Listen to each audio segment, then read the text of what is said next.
So yun guys, no, magandang umaga po sa ating lahat mga ka-showing, no? Magandang umaga po sa Luzon, Visayas, Mindanao at sa buong mundo mga ka-showing. So ngayon po ay araw po ng Saturday, no? August 23 po, 2025 mga ka-showing. So ngayon po mga ka-showing ay pag-usapan po natin, no, na kung saan ay nag-file na po, no, ng kontrapetisyon ang Liga ng mga Barangay mga ka-showing, Liga ng mga Barangay sa buong Pilipinas, no? At ang presidente na po na si Jessica D, no, at ang kanila pong attorney ay si Attorney Alberto Agra, no. Nagreklamo po sila, no, nag-file din po sila ng petisyon sa Supreme Court upang kontrahin ang reklamong na petisyon po ni Attorney Mac mga ka-showing. So sa mga bago natin pag-usapan yan mga ka-showing, kung bago lang kayo sa aking channel ay huwag niyo sanang kalimutan na mag-subscribe, no. Click the notification bell, bell all yun na para updated kayo lagi sa mga bago kong upload na video. So like, share po mga ka-showing.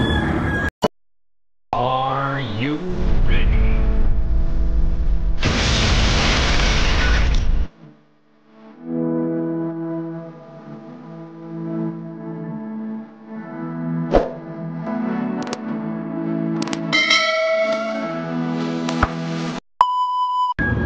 So yun nga mga ka-showing, no, ay nag-file na po, no, nagpunta na po sa Supreme Court itong Liga ng mga Barangay mga ka-showing sa buong Pilipinas, no, na si President Jessica D at ang kanilang abogado ay si Alberto Agra, Attorney Alberto Agra.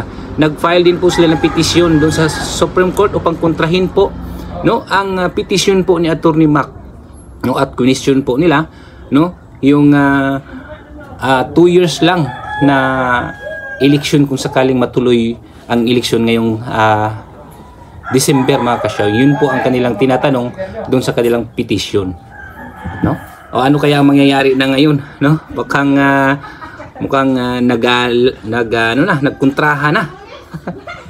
So yun na nga mga ka-showing, no, ay sumugod na po, no, sa Supreme Court itong Liga ng mga Barangay mga ka-showing, na kung saan ay pinangunahan po ni Presidenta ng Liga ng mga Barangay sa buong Pilipinas, no, na si Jessica D, no, at ang kanyang attorney na si Alberto Agra, no. Nagpetisyon din po sila, no, kontrapetisyon po doon kay Attorney Macalintal mga ka-showing, no. Saan kaya papanig yung Korte Suprema mga ka-showing, no?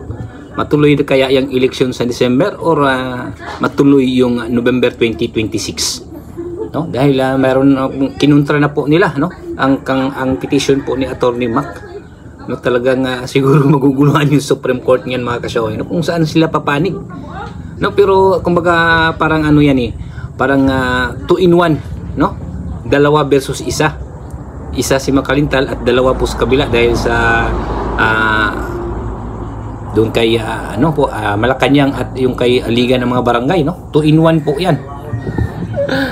Oh, saan kaya papanig yung Supreme Court mga ka-showing? So ay abangan na lang po natin mga ka-showing, no? Ay update lang po tayo lagi dito po sa ating channel mga ka-showing para updated kayo lagi sa mga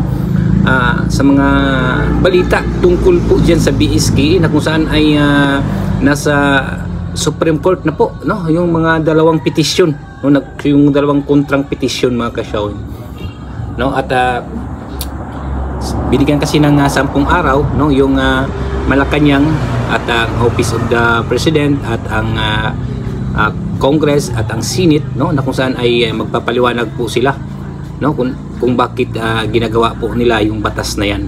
So kailangan ay matindi, no, kailangan matindi yung komento nila kung bakit yun ang ginagawa nilang batas para po ay ma-approve, no, sa Korte Suprema mga ka-showing. At ngayong August 30 po, hanggang August 30 po kasi 10 days po ang binigay ng Supreme Court na kung saan ay magpapaliwanag po sila, no. At ngayon ay nag-file na po ng kontrapetisyon, no, ang Liga ng mga Barangay para po kontrahin po ang petisyon po ni Attorney Mac mga ka-showing. So kailangan pong matindi, no, kailangan matindi po ang kanilang mga rason upang matalo po si Attorney Mac mga ka-showing, upang matuloy, no, yung Republic Act 12322, no, ang hindi ako nakakamali, yung bagong batas po yan mga ka-showing, no, para po maging ganap na talaga na batas yan, no, ngayong August 30, ano po ang desisyon po ng ating Supreme Court, dahil nag-file na po, no, ng kontra petition ang Liga ng mga Barangay. Kinukontra na po nila, no? Kinukontra na po nila ang petition po ni Atty. Mac, mga kasyawin.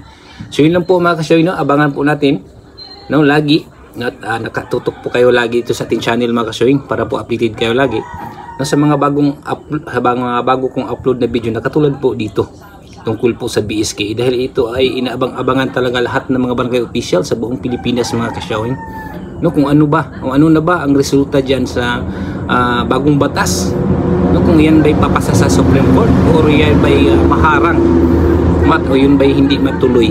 So lagi po kayo nakatutok dito sa ating channel mga kasyawin para updated kayo lagi. So yun lang po ang ating update mga kasyawin, no? Sana po ay hindi kayo magsawa. Sana po ay lagi kayo nakasuporta po sa ating channel. So yan po mga kasyawin, no? Maraming salamat po. Thank you for watching.